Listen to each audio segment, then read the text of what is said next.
For all your travel needs, domestic and international ticket, visas, insurance, and passport renewal, kindly contact below number. வணக்கம் friends, Srinivasan Chennai.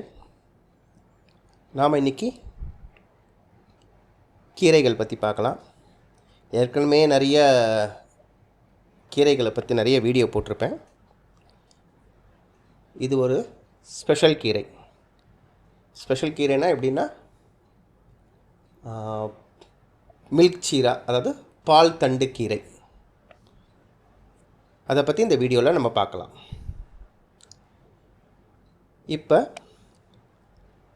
இந்த வீடியோவில் வளர்ந்துருக்கிற கீரைகள் பார்த்திங்கன்னா கரெக்டாக 7 நாள். விதைத்து 7ஆவது நாளில் இந்த மாதிரி இருக்குது. நமக்கு விதைகள் சோர்ஸ், அதாவது விதைகள் எப்படி இருக்குது அதை பொறுத்து தான் இந்த வளர்த்தி இருக்கும். ஏன்னா மேக்ஸிமம் 3ஆவது நாளே குட்டியாக முளை வரும், 7ஆவது நாள் இந்த மாதிரி இருக்கும். அடுத்தது பார்த்திங்கன்னா 14ஆவது நாள் இது கடகடன்னு வளர்ந்துடும். இதுக்கு மெயின் ரீசன் வந்து பார்த்திங்கன்னா வெயில் தான். வெயிலில் தான் உங்களுக்கு கீரை நல்லா வளர்ந்து வரும். மழை அவ்வப்போது இருந்ததுனாலும் உங்களுக்கு கொஞ்சம் இந்த வளர்ச்சியில் கொஞ்சம் சின்ன பாதிப்பு இருக்கும். 14 நாள் முடிஞ்சது. இப்போ பார்த்திங்கன்னா 20ஆவது நாள். இது ஆல்மோஸ்ட் ஹார்வெஸ்ட் அளவுக்கு வந்தாச்சு. ஹார்வெஸ்ட் அந்த ஃபோட்டோவும் வீடியோவில் போடுறேன். ஸோ இதில் இந்த இலைகள் பார்த்திங்கன்னா கொஞ்சம் கொஞ்சம் பூச்சி வந்திருக்கும். அதுக்கு மெயினாக காரணம் மழை தான். ஃபஸ்ட்டு மண்ணை ரெடி பண்ணுறது எப்படின்னு பார்த்திங்கன்னா, தொழு உரம் ரொம்ப முக்கியம். கீரைகளுக்கு தொழு உரம் முக்கியம். ஏன்னா அந்த தொழு உரம் தான் உங்களுக்கு தழைச்சத்து இலைகளை பெருசாக எடுத்து தரும். இது நிறைய பேருக்கு தெரியும். இனிஷியலாக கார்டன் ஸ்டார்ட் பண்ணுறவங்க கூட இந்த கீரையிலேருந்து ட்ரை பண்ணலாம். தொழு உரம் தான் மெயின் சோர்ஸ். கீரைகள் அப்படின்னாலே தொழு உரம் தான். நைட்ரஜன் ஃபிக்சேஷன் ரொம்ப முக்கியம். இதுக்கு க்ரோ பேக் எப்படி ரெடி பண்ணினேன், நான் எப்படி பண்ணினேன்றதை பற்றி சொல்கிறேன். அடி உரமாக பார்த்திங்கன்னா சுகர் கேன் வேஸ்ட்டு, அதுக்கு மேலே பழைய மண், அதுக்கப்புறம் ஒரு லேயர் ஃபுல்லாக தொழு உரம், திருப்பி பழைய மண், திருப்பி தொழு உரம், அதுக்கப்புறமா தொழு உரமும் மண்ணும் சேர்ந்த ஒரு இது. முடிந்த வரைக்கும் சாயில் ரொம்ப இறுக்கமாக இல்லை, அதாவது அதிகமான செம்மண் சேர்க்க வேண்டாம்.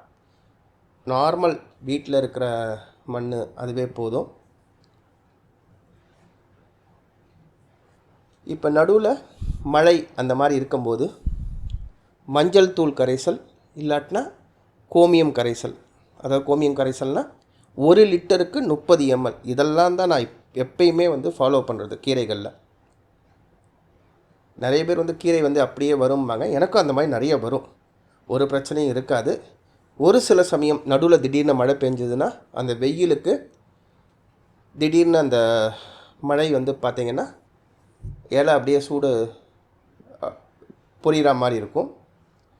இப்போ இதிலையே பார்க்கலாம், திடீர்னு ஒரு சில பூச்சிகள் கடிச்சிருக்கும்.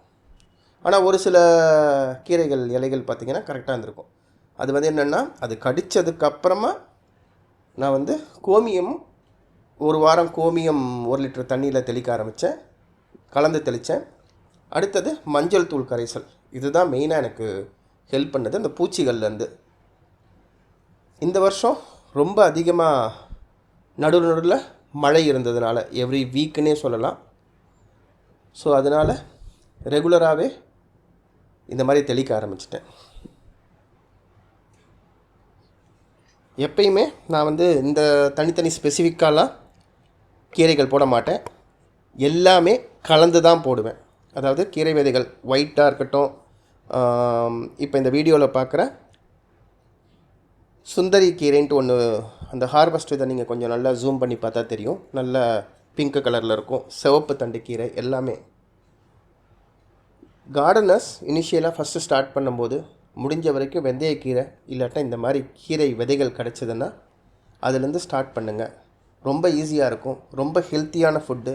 வாரம் 2 முறை எடுக்க வேண்டிய ஃபுட்டு. நம்ம அதில் வந்து பார்த்திங்கன்னா வாரம் 2 முறை முடிஞ்ச வரைக்கும் எடுத்துக்கலாம். நல்லா ஹெல்த்தியாக நீங்களே வீட்டில் வளர்த்து